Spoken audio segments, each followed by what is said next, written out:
She answered a call from beneath her floor. And it knew her name. Mara had lived in the house on Harlow Street for only 9 days when the first call came. It was 3:09 a.m. That hour when even the crickets fall silent and the air feels heavy, as if the world is holding its breath. Her phone buzzed against the nightstand, its glow slicing through the dark. The number was unfamiliar, just a row of zeros. She frowned, thumb hovering over the screen. No one good ever calls at that hour. Still she answered. "Hello." For a few seconds, only static filled the line. Then came a whisper, faint, shaky, almost childlike. "Why did you bury me here?" Mara froze. "What?" The voice didn't repeat itself. The static grew louder, then the call ended. She lay awake until dawn, staring at the ceiling, heart pounding. Maybe it was a prank, some late-night creep or crossed signal. But when she checked her call log in the morning, there was nothing there. No record. That was the first time. The second came 2 nights later. Same hour, same number, same question. "Why did you bury me here?" This time, she hung up before the whisper finished. After that, she started sleeping downstairs, or trying to. The old house groaned at night, expanding and settling like a tired animal. But the sounds began to shape themselves into rhythm. Tapping, dragging, always from the same spot in the floor, just below the living room rug. By the 5th night, Mara couldn't ignore it. She pulled the rug aside and knelt, pressing her ear to the wood. There was again faint, wet breathing. She bolted upright, shaking. The floor was cool under her palms, but she could swear the boards pulsed slightly, like the slow beat of a buried heart. The next day, she called her neighbor Mr. Kellen, a retired carpenter who had lived next door for decades. He shuffled over that afternoon, tool belt hanging loose at his waist. "You say the floor's moving. I just feel it. And the phone calls. They're coming from," she hesitated. "Inside the house, I think." Kellen frowned, knocking gently on the boards. "These are newer than the rest. Someone patched this section." "When?" He squinted. "Can't say for sure. Not in my time here." That night, Mara unplugged her phone before bed. But when she woke, the screen glowed anyway. 3:09 a.m. The number again. Her hands trembled as she answered. The voice this time wasn't whispering. It was laughing, a soft, bubbling laugh that scraped at her nerves. Then it said her name. Slowly, deliberately. "Mara." She dropped the phone. It slid under the couch, still glowing faintly. The voice continued, muffled now, but somehow closer.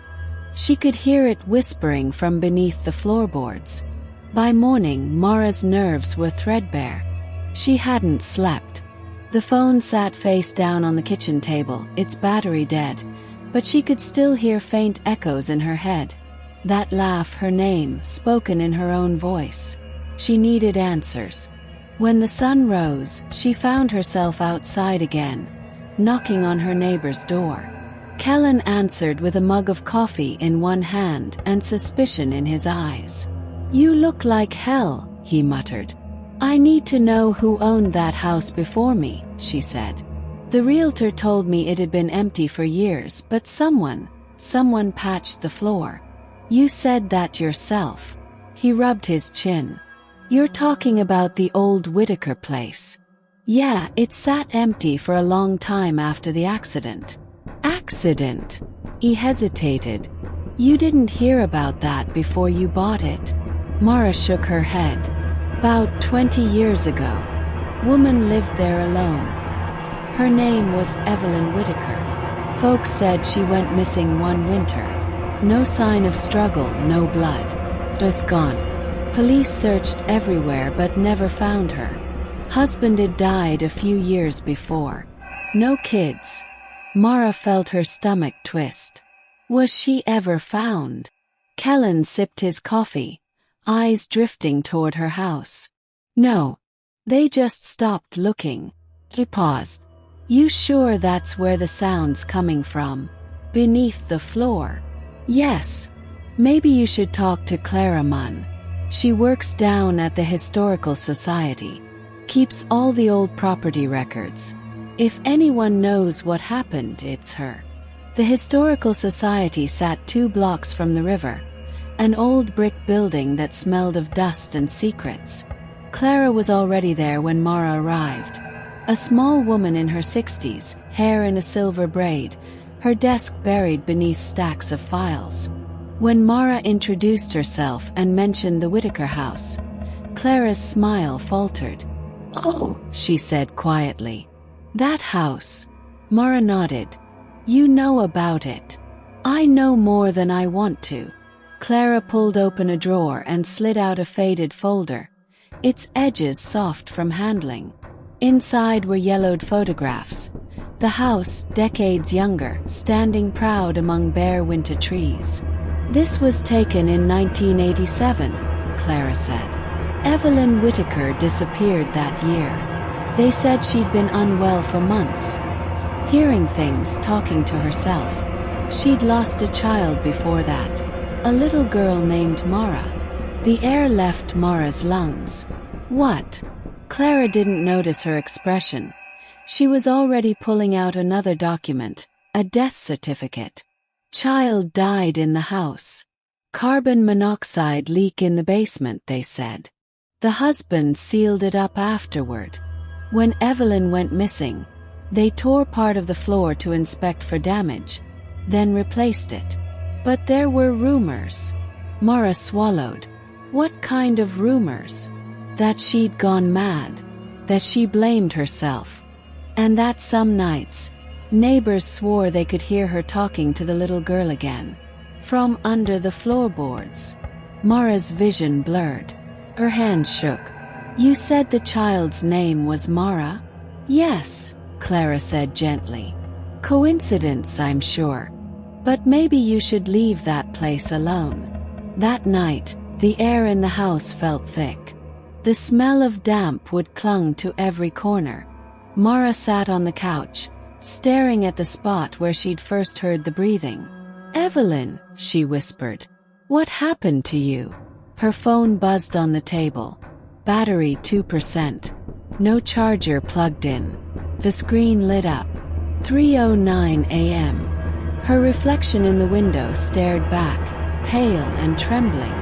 The phone vibrated once more, and the floor shuddered beneath her feet. She answered. This time there was no whisper, no static, just her own voice, soft and tired. I remember now. Mara froze. Who are you? You know who I am, the voice said. You built the walls to forget me. You buried me with the others. What others? The line crackled. Then came another voice. Older, raspier, barely human. Help me, Mara. The sound shifted, no longer coming from the phone but from beneath the floor. Boards creaked.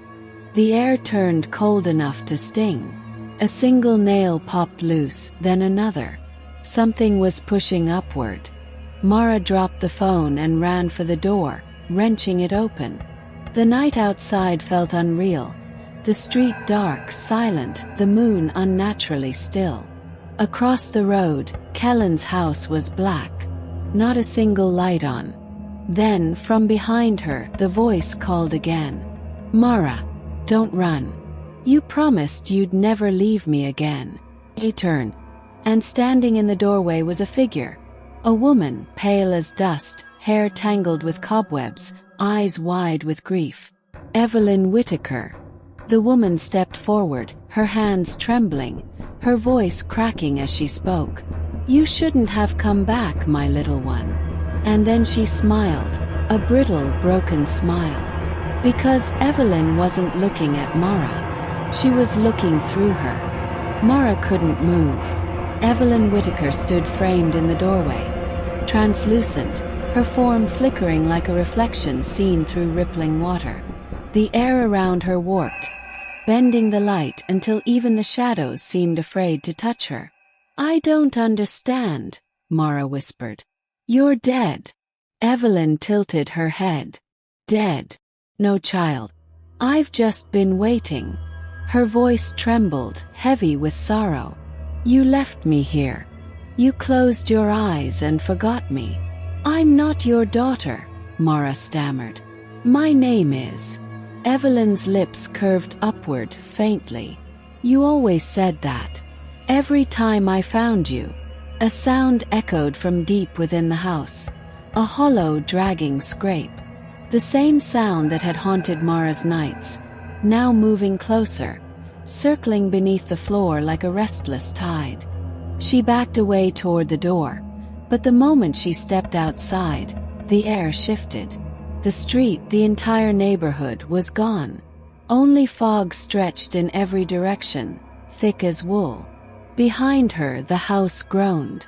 Its windows pulsed faintly like eyes opening. Mara turned back. "What do you want from me?" Evelyn's figure flickered again, voice soft as dust. "The truth." Ran through the fog, down streets that bent and folded into themselves. Every corner led her back to the same place, the same house, the Whitaker house.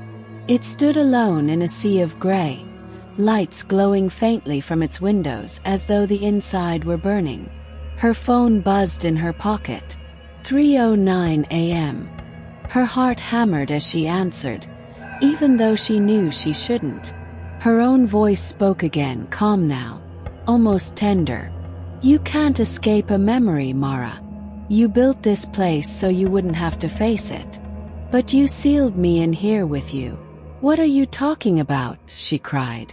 The voice laughed softly, the sound of a child hiding behind the walls. "You were the one who buried us. You and your mother. Don't you remember the fire?" Mara's knees gave out.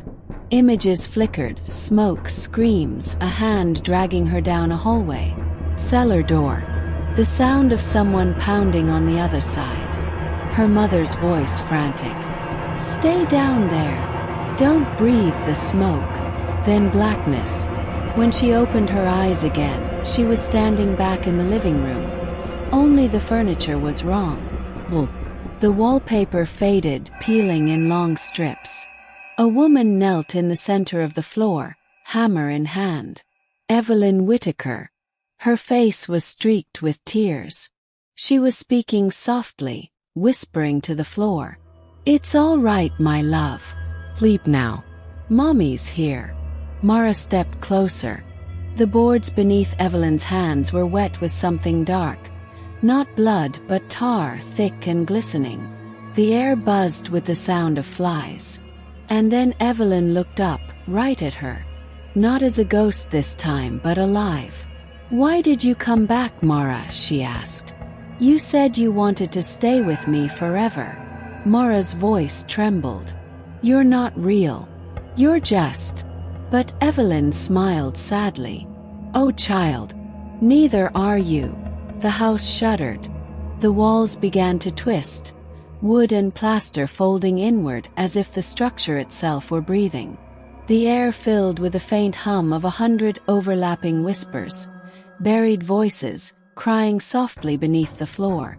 Mara stumbled back. No, this isn't happening." Evelyn rose, her shadow stretching impossibly long. "You were never supposed to wake up, but you answered the call. You always do." The boards beneath Mara's feet splintered. Hands, pale, gray, and trembling, reached through, grasping at her ankles, her wrists, her throat. She screamed, tearing free, falling backward onto the rug. The phone lay there, buzzing violently. The screen showed her reflection, her face flickering between herself and the little girl in the photo from Clara's files. The girl's lips moved inside the glass. "Wake up!" The screen shattered. When Mara opened her eyes, she was sitting in a hospital bed. Sunlight poured through the window. The world was real again. The smell of antiseptic, the distant beep of a heart monitor. A man in a suit stood near the foot of her bed, holding a clipboard. His expression was careful, professional. "Miss Lorne," he asked, "do you remember what happened?" She blinked. "The house. The phone calls. Evelyn Whittaker." He exchanged a look with the nurse. "There's no Evelyn Whittaker. You were found in a condemned property last night. It hasn't been occupied in almost 20 years. You were alone." She shook her head. "No. I spoke to her. She was there. I heard." The nurse interrupted gently. "You suffered mild smoke inhalation. You're lucky the structure didn't collapse completely." The man sighed and set the clipboard down. "You said your name was Mara Whittaker when they found you, but your ID says Mara Lorne. Any reason for that?" Mara didn't answer. Her gaze drifted to the corner of the room, to the small dark patch on the linoleum floor, a smudge shaped like a handprint. Her pulse began to quicken.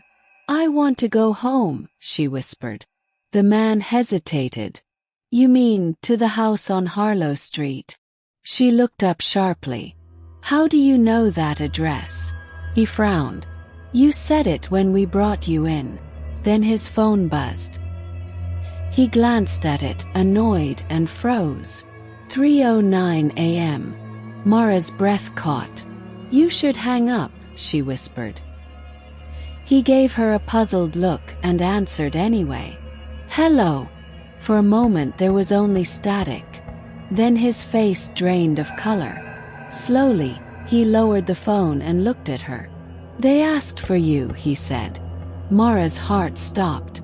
"What did they say?" The man swallowed hard. "They said, 'Why did you bury me here? If you ever move into a house that's too quiet, and your phone rings at 3:09 a.m., don't answer.'